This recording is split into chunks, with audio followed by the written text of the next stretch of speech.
अंजना झा अहाँ समस्त मिथिलावासी के साधारण नमन करै छी और अंजना गीत संग्रह चैनल पर अहाँ सब गोटा के स्वागत करै छी। आइ एहि चैनल पर हम एकटा सुंदर मैथिली मोहक गीत लऽ कऽ आयल छी जे विवाह शादी में गाओल जाइत अछि। ताउ सुनी सब गोटा एकटा सुंदर मैथिली मोहक गीत। आशा करै छी अहाँ सबके गीत सुनबा में नीक लागत। ताउ सुनी मोहक गीत।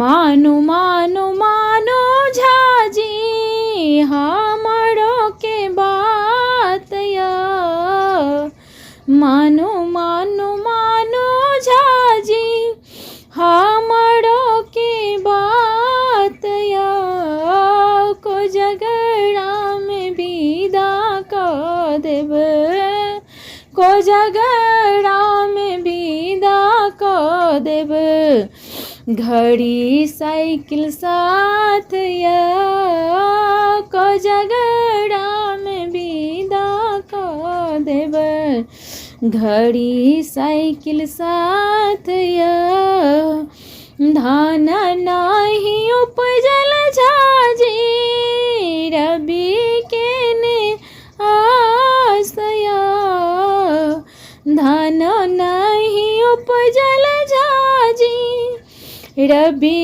के ने आसया, दुई चारि बेटी झाजी भेला हूँ लाचारया, दुई चारि बेटी झाजी भेला हूँ लाचारया, मानो मानो मानो झाजी हमरो के बात या, को झगड़ा में विदा क देब, घड़ी साइकिल साथ या, गछा कल में गाछी लेलौं देबा के ने भासया, गछा कल में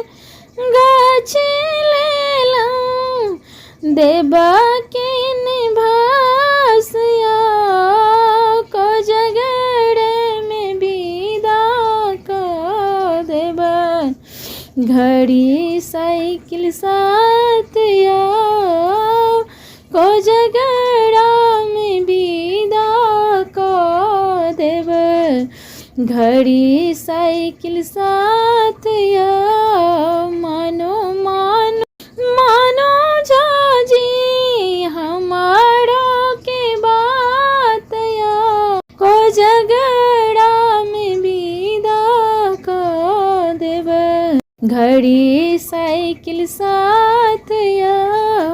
गीत सुनबा में केहन लागल कमेंट करके बतायब। गीत नीक लागत तो गीत के लाइक करब, चैनल के सब्सक्राइब करब और गीत के शेयर करब। गीत सुनबा के लेल अहाँ सब गोटे हृदय से बहुत बहुत धन्यवाद।